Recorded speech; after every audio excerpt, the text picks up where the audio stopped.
Good afternoon, everyone. Welcome. It's a pleasure to see you all here. My name is Jane Shodel. I'm the lead programmer of Tiff's special presentation program, and it gives me great pleasure to welcome you to today's world premiere screening of Allelujah. Yeah. The film is directed by Richard Eyre with a screenplay by Heidi Thomas, adapted from the play by Alan Bennett. I would like to thank our lead and major sponsors, Bell, RBC, Bulgari, and Visa, for their continued support. Thank you to our major supporters, the Government of Canada, the Government of Ontario, Telefilm Canada, and the City of Toronto for their continued support. This film is eligible for the People's Choice Award. Vote for your favorite films at tiff.net/vote. And we would like to thank Pathé International for providing us with this film. Director Richard Eyre has had a massively successful career working in the theater and in film. His films include Iris, for which Jim Broadbent won the Oscar for Best Supporting Actor, the Oscar-nominated Notes on a Scandal, and The Children Act. To me, Eyre's films are always characterized by great compassion, and the same can be said for today's film.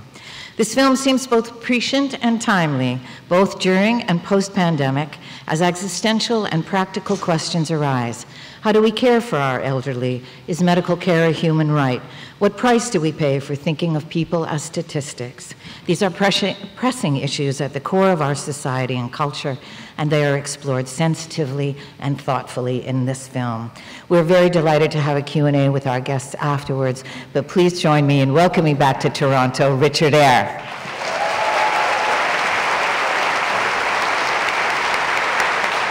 Thank you. Thank you very much. Thank you. I would love to be able to say to you that I welcome onto this stage Dame Judi Dench and Jennifer Saunders, but unfortunately, Judi, because she's only 88, is too busy working. And Jennifer is singing up a storm in a production of Sister Act. So, in the place of them, I'm very, very happy to welcome on stage the male star of our film, Bally Gill.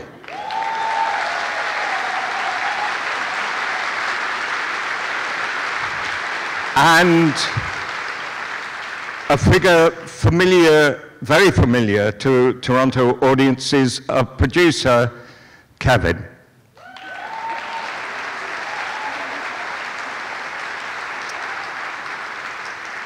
Now, this isn't a fake premiere.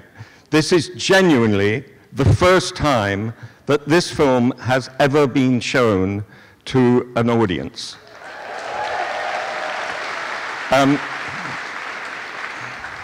So if we're just a little nervous, then please forgive us. The film is about two subjects that are very close to my heart for obvious reasons. The grey is not a dye.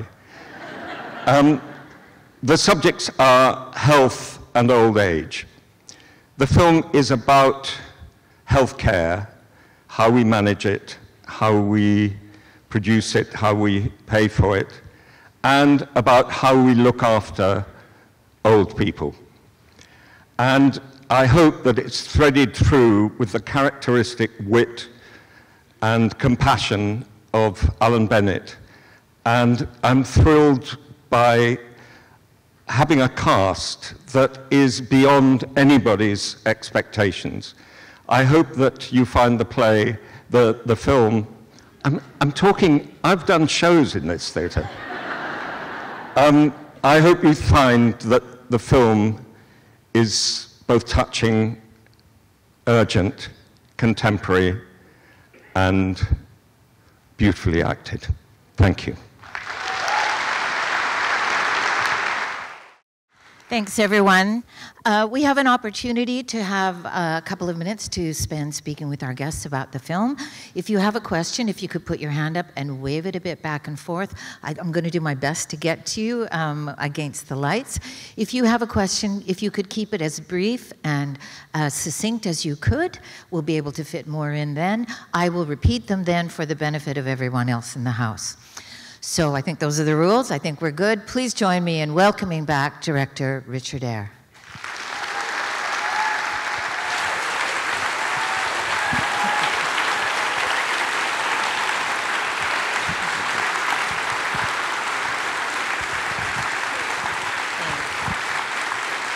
Thank you. Can I ask producer Kevin Loader and actor Bally Gill to join her?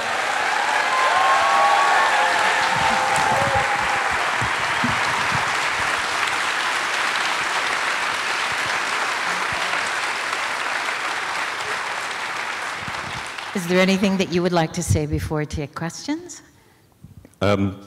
Simply, you are a wonderful audience. For its first audience, there was nothing that you missed. And I still find myself being very affected by this film, and I think maybe you did too.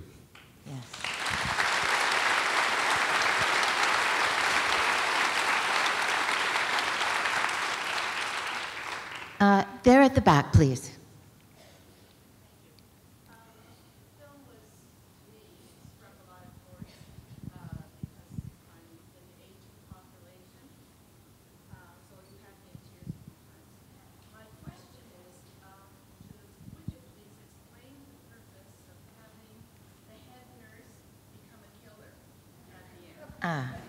All right.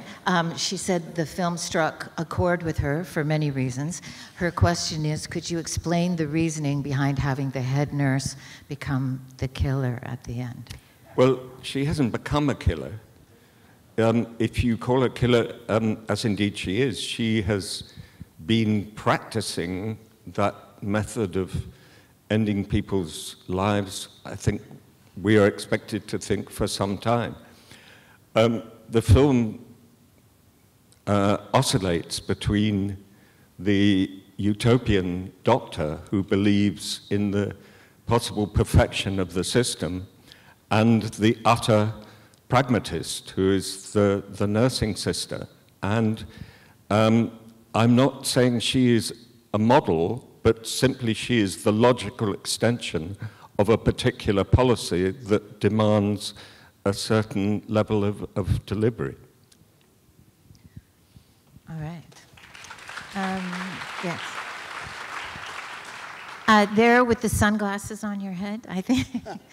Thank you.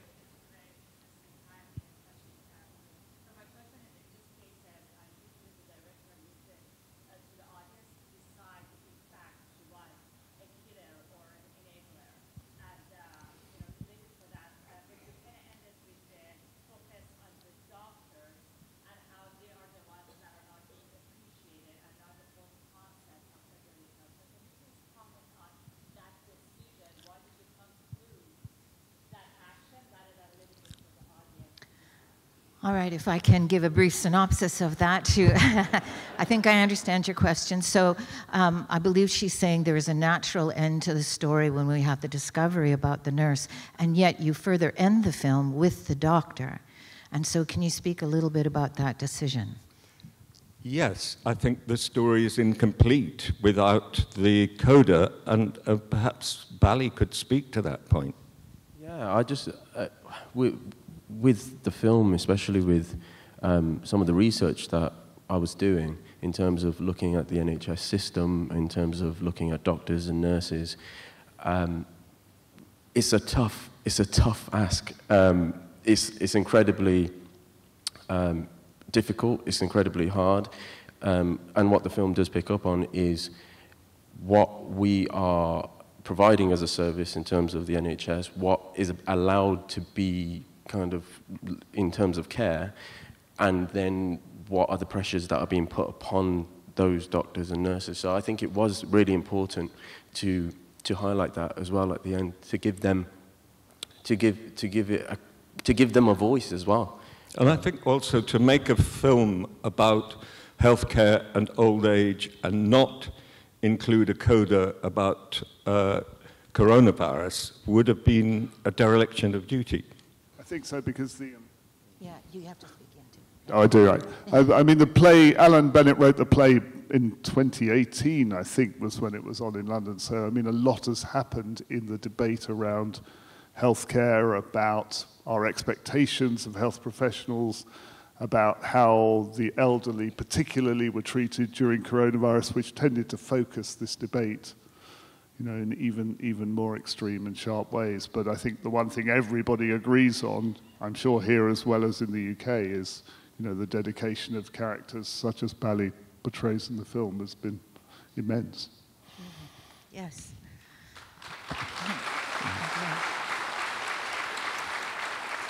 In the blue shirt there, please. Yep. Hi. The structure of the film is very special in the way you tell the story. There's voiceovers, people talking to cameras right there. Why did you decide to do it that way to tell this story?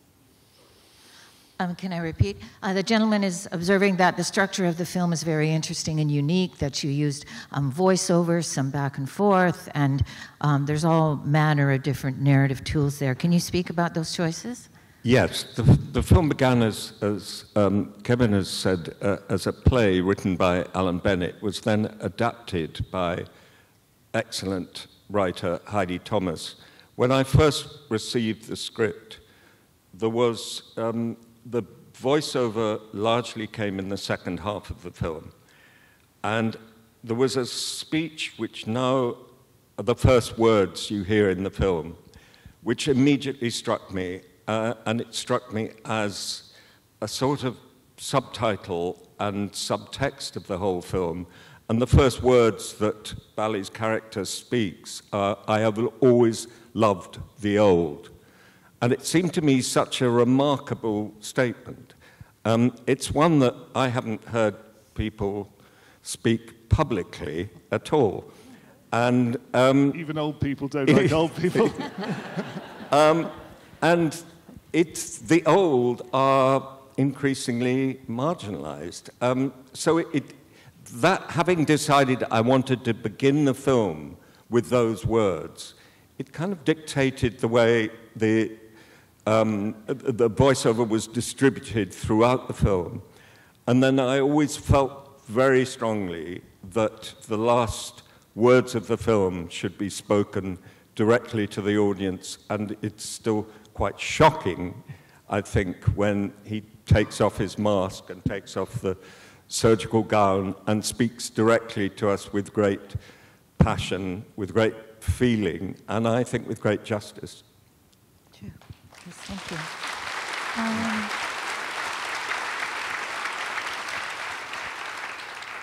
Up in the second balcony, there's someone in a mask, please. That's only how I can see. Thank you.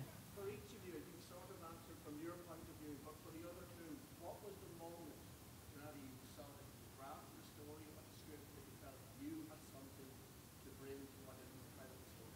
That's a lovely question. And the gentleman is asking, he feels that you somewhat answered it. But perhaps for the other two of you, was there a particular moment when you read the script or people approached you that you knew you had to do this? No.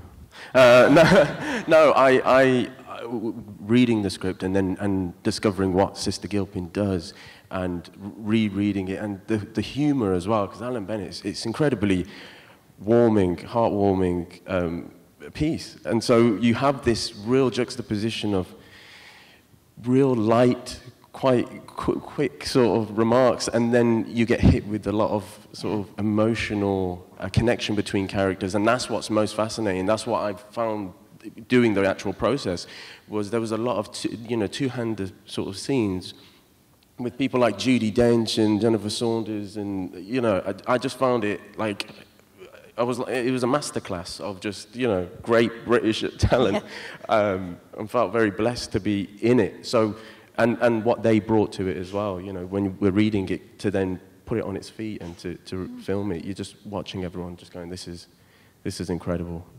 I mean, I think for me, because I've produced the last 2 films that have come out of Alan Bennett plays Lady in the Van and The History Boys, so my connection with it is sort of through Alan, in a way.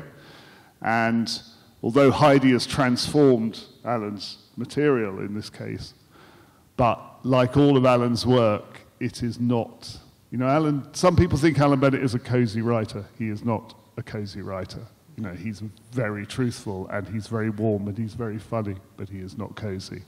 And you can see that here, and you could see it. Some of the same themes are in Lady in the Van as well, about caring and dignity, and it seemed to me a wonderful but rather, you know, necessary exploration of some of those themes. Mm-hmm. All right.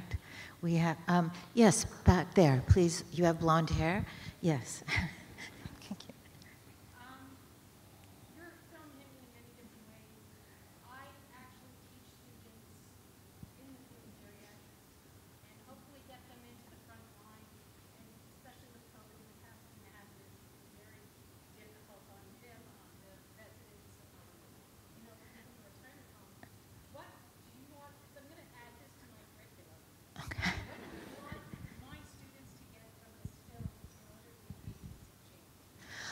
That's a great question. You are now being added to a curriculum.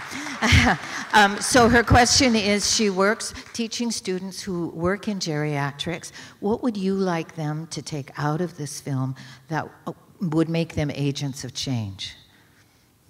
I simply think the recognition that every individual is separate, and that generalizing about people and the care of people is the consequence, or the logical consequence of that, is treating people as a mass and that's really the logical extension of what the nursing sister believes. It's a matter of churning beds over and not thinking about the system first and the people second. So all I would say is love.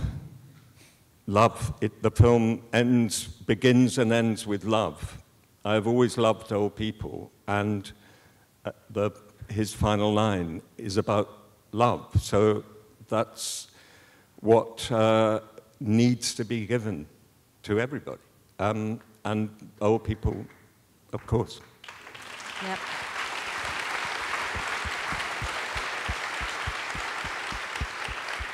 Yep.